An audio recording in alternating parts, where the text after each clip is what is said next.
Oh man, what's going on? My fault, man. You alright? You didn't bother me none. Yeah, I mean, you know they, yeah, I That's mean, you know they be fucking up counting all that. You know what I mean? Take them 2 hours to figure his count shit out. You ain't gotta tell me. In all honesty, man, when I got out, I thought I was gonna get out because I promised a bunch of people I'm gonna get out. And I'm gonna tell you. I'm gonna put your story out there. I got you. You know, I'm gonna get a TikTok and what was the other one? A Snapfish or something? Right, motherfucker Snapchat. Yeah. Of course, those weren't what I thought they were. Yeah, like you gotta learn that shit. That shit different. Well, they're not platforms like I thought they were. But and I didn't know what a podcast was until January. Just somebody told me, and I was like, I got a whole bunch of these conversations, and like turn it into a podcast. And my goal was 18 months, 12 to 18 months, and I thought everybody would be like, dang, that's what's going on. We gotta change that. And then I could, all right, here, somebody else take over because I don't really like being on the camera, and it took a lot for me to do this. And it just didn't go that way, man. People didn't realize, like, they don't care. Yeah. And that really hurts. What is it like to get a very long prison sentence and knowing you will miss out on most of your life? How does that make you feel? That's heavy. Yeah, some of these are, man. I held back on asking a few because shit ain't really no words to articulate. It's like shit. That shit like like a surreal thing. You feel me? But like you know when you up against, yeah, like wow, this shit like really happening. You feel me? Like when I got my sentence, you know what I mean? When I got my life sentence, like I knew once trial started that if I get found guilty, this joint they gonna give me life. It's like, I mean, you hear that shit, but that shit ain't real to you like it to happen. You know what I mean? You know, nothing is real till it happen. You feel me? I mean, so you hear it. I mean, they might ask you if you understand it, but that don't mean you really understand what the fuck. You know what I mean? Especially at a young age, you feel me? So when you get it, I mean, like when you hear them say guilty, you like, oh shit. You know what I mean? When you hear him say, yeah, I sentence you to life, you know what I mean, in the state correctional zone, like, man, that's a feeling that's like, motherfucker. Every time I read my transcripts, I'm like, that that shit brings back that same feeling. Like it actually made me, if I'm being honest, that shit actually made me physically sick. Like I never knew that could happen to me, but it's like I held it in. I held it in, like I held that pain and I felt from getting that shit in, right? Because I'm like, wow, like I'm in for the ride of my life now. I don't know what the fuck to expect. You know what I mean? So I went back downstairs to the holding cells. It was like everybody like, what happened? You know what I mean, what happened? You know what I mean, in PA, you know what I mean, we called it getting willed out. You know what I mean? Getting willed out. You know what I mean, they gave me wills. Oh, wills. You know what I mean, that's what we call life sentence. You know what I mean, we call life sentence wills. I think it came from spades. It's from playing spades. When you, right. You know what I mean, when you get 10 books, it's game over. You would. I mean, once you get wills, it's game over. So that's the concept. Like once you get wills, it's game over. So when I come back down, everybody like, damn, bro, what happened? I'm like, damn, bro, they willed me out. But it's like now I'm trying to hold my composure to the point that it's like, no exaggeration, my tears was like I was crying backwards, like my tears was dripping into my throat, like I felt that shit like going into my throat. You feel me? And by the time I got back to the jail, granted I was perfectly fine up until, you feel me, no cold, no sniffling, no nothing. By the time I got back to the jail, man, I had a full-blown fever, throat swollen. You know what I mean? Like I'm in the cell, like I'm really in the bed, like my body responded to it because I was trying to hold my composure so bad because mentally, nigga, I wanted to break. You feel me? Like mentally, I wanted to like fucking like shit my brain off, you know what I'm saying? But I wouldn't let myself, you know what I mean? So I was fighting against it, and my body started attacking, like my body started attacking myself. So it's like ain't really no words to Yeah. ain't no words to express a long sentence, man. I don't care if it's 5 years, 10 years, 20 years, 100 years, man. Life. I mean, unfortunately, they gave me life. So the most severe sentence I could get after that is a death penalty. I don't know what that feel like, I but I I know what that think life feel like. I think life is harsher Worse. than getting the death penalty. True. Think, and you being in there, you know the law, so you know that anybody who's sentenced to death, you have mandatory appeals and you have Facts. mandatory attorneys. Like that's why you always see people overturning their death sentence being Right. exonerated because they had, you know, rights. Right. Imagine if that was given to people with a life sentence. Mm. I mean, no, their whole thing is to uphold the conviction, Yeah. regardless at any cost. You feel me? So they only they only afford the people with the death penalties those type of rights, just so society won't look at them too bad. You feel me? But like with the life sentence, it's like you on your own. You know what I mean, which is like a de facto death penalty. Like you sentence me to death by incarceration. You know what I'm saying? So instead of you putting me in a chair or giving me the needle, you know what I mean, you just sitting me in the cell for life. You know what I'm saying? So it's like de facto the same thing. In And Pennsylvania, it's a lot of people don't yeah, know this. Pennsylvania, right, right, right. Pennsylvania, life is life. Facts. It's a lot of other It states ain't aren't like no that. Yeah, it ain't like how like New York is. Like life is like 25 years. You see Texas, parole.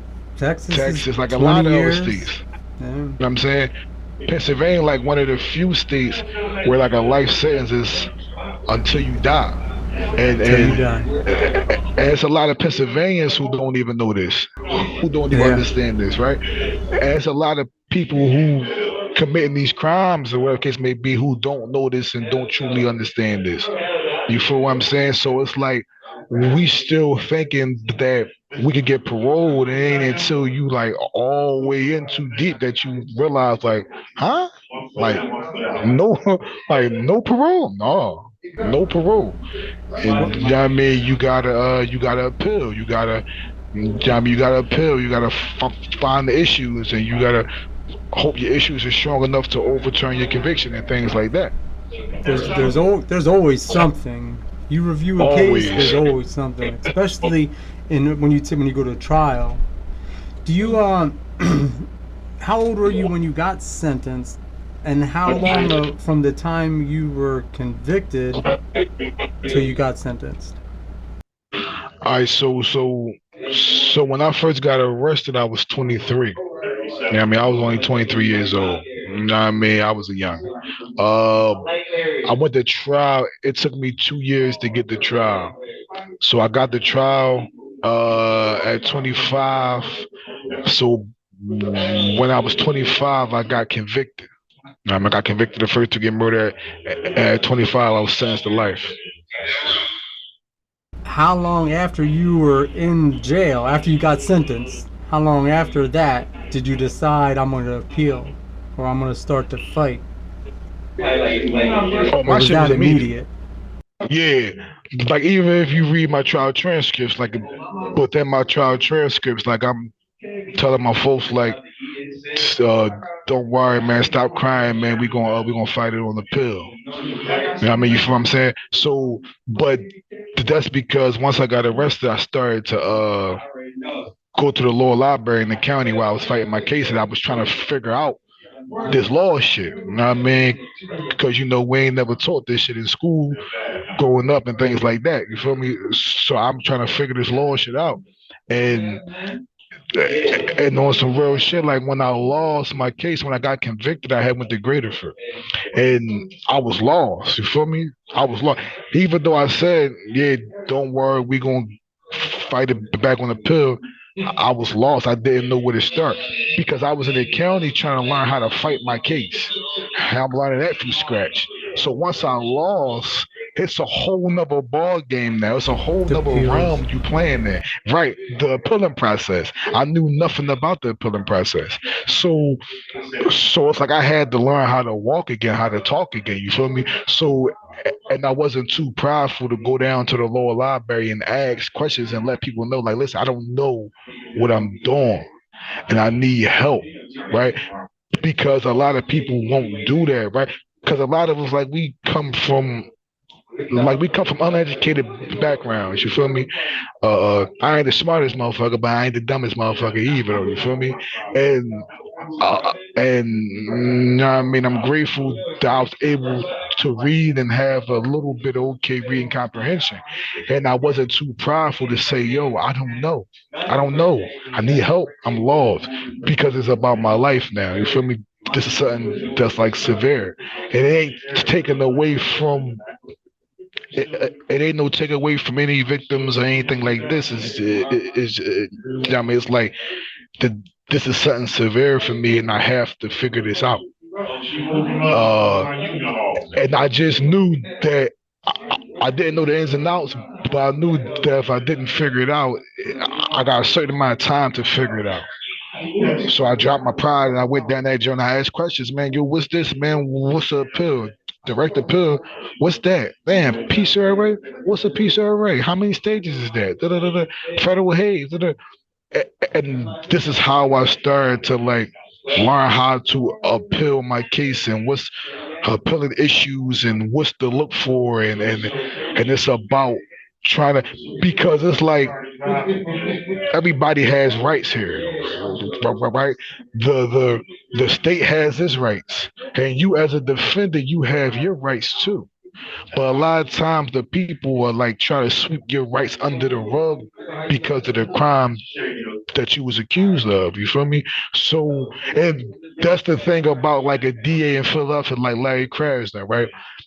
All the like police and them was mad at him at first because it's like they try to paint him as a god that's for criminals. But his whole thing is like, I'm still locking him up, but do it right. Bring it Yeah. to me right. Right? Right. So Philadelphia has a history of generations of just doing it the wrong way. Just trying to get convictions by any means and doing a bunch of illegal and underhand things to you as a defendant because don't nobody care, right? And getting convictions that's like tarnish convictions. You feel me? So that's one thing I respect about Crash because his whole thing is we're going to do it right, right? I'm not saying I'm not locking them up. What I'm saying is if you go into the house, you need to have a proper warrant. These things that people say that they live by, these Yeah. constitutional American people, if you love the Constitution is here for the people. Right. That's everybody included. That's That's everybody everybody included. inclusive. It's here to protect you. There's a reason why you got the Fourth Amendment, the Fifth Amendment, the Sixth Amendment, and the likes of. It's to protect the people from the government. You feel me? So. So I went on a journey, man, to try to figure out how can I rectify my life and rectify myself as much as possible because what's done is done and it's about rectification. You feel me? I never asked you with your appealing. What would be, if you want to say it, what is your biggest, your best claim? Well, currently, right now, I got an appeal and I filed at the end of last year, right? I filed my second and subsequent PCRA because Timely I or came untimely? across this was timely in nature because it's my second PCRA.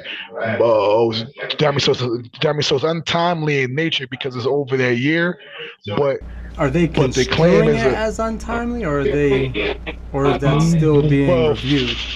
all right, so you got two different types of timeliness as it pertains to this PCRA in Pennsylvania, right? you got the factually untimely, right? Because every PCRA has to be in before 1 year after your conviction. You feel me? So being as though I'm outside of that 1 year, by nature, my petition is untimely. But then you have exceptions to this time bar, right? And I mean, some of the exceptions would be after discovered evidence. You know what I'm saying? I mean, so it's evidence that wasn't readily available at the time of trial that you just now discovered. That's one of and my it issues and now. it couldn't have been obtained during Right, trial. right. Because there's And they there's couldn't a have. there's an after discovered and then there's a newly discovered. Those are Right. See, all right, so the newly discovered is the actual timeliness exception, right? This is newly discovered evidence, right? And then the after discovered is like the the meat and potatoes of the PCRA, right. right? So, I mean, so I'm invoking the newly discovered facts in order to bring up the after discovered evidence, right? Because I just came across a new New witness in my witness. case. I got some new evidence, and I came across some Brady material as well. So I have a Brady claim in right now too. So this is what's currently before the court, where the prosecutor, uh, back to what I was saying about the prior administrations in the district attorney's office, they were so gun ho on just getting convictions and wasn't fulfilling the rights of the people, right? And they had gave a witness a deal so they could testify against me, but never disclosed this to the defense because there's certain types of evidence that the prosecutor must disclose to the defense, right? And impeachment evidence and exculpatory evidence, right? So this just generally speaking, you feel me? So they never disclosed this to the defense, which would have been impeachment evidence for the witness. Right. Uh, Yeah. so that's They because one of my issues. they can basically they can pay for witness. They can bribe. You know, the defense side can't, but they Facts. have to tell the defense they're bribing a witness. You have to disclose it. You have to disclose it. They can say, "Yeah, we gonna give him a deal to testify. He could testify, or she could testify, and we're gonna give them something for testifying." But and they tell you about it by law. There's nothing wrong with that because now the jury is aware of this, and you get a chance to cross-examine and let the jury determine whether this person is being truthful or not, regardless of any type of favorable treatment that they got. Right, but when you give a person favorable treatment to testify against somebody, and you never disclose it to the defense, and the jury was never made privy to this information, that's a Brady violation because the jury was supposed to know that this person could be potentially testifying the way they are because of the favorability that they was given. Mumia Abu Jamal, you read his case? Yes, yes, he got a lot of case law that he laid down that's helped a lot of men and women Yeah. in the system. And one of the Yeah, his newest claim is they found a letter in his evidence box, and it was from a witness saying, where's the rest of my money? You only paid me this much," and right, the defense wasn't even aware that they had paid this witness. right. Yeah, that's what they do, man. That's the prior administrations, man. Yeah, That's it's yeah, that's criminal. I mean, if you violate the for sure. Constitution, that's criminal. Yeah, you broke the law. You Right. broke because when you hear the term breaking the law, people want to apply that to like defendants and things like this. Drugs. And even if it's civil, right? Yeah. If Civil you rights. trespass on somebody's property, which could be a civil offense, you've broken the law. If you didn't uphold the Constitution, you broke the law. If you violate somebody's rights, Fifth Amendment, Sixth Amendment, Fourth Amendment, you broke the law. But they narrative, the way they spin the narrative is so good and for so many years and generations that the people only see breaking the law as like robbing a car or robbing a house or killing somebody and things like that. But when these elected officials don't fulfill their duty, when they overcharge you for crimes that you didn't commit, when they withhold evidence, and when they pay witnesses or give them favorable treatment to testify against you and don't tell you about it, they violated the law. And yeah, I mean, there should be no two systems of justice. If it applies for him, it should apply for me or you, or you know what I mean. That's Facts. what I never understand. But the judge and the district attorney, they're cloaked with that immunity, which is which I don't think See, is I right. understand it. I don't agree with it, but I understand it because, but by law, like legally speaking, like the system got to protect itself. I mean, so if you establish a system, I mean, you would want to preserve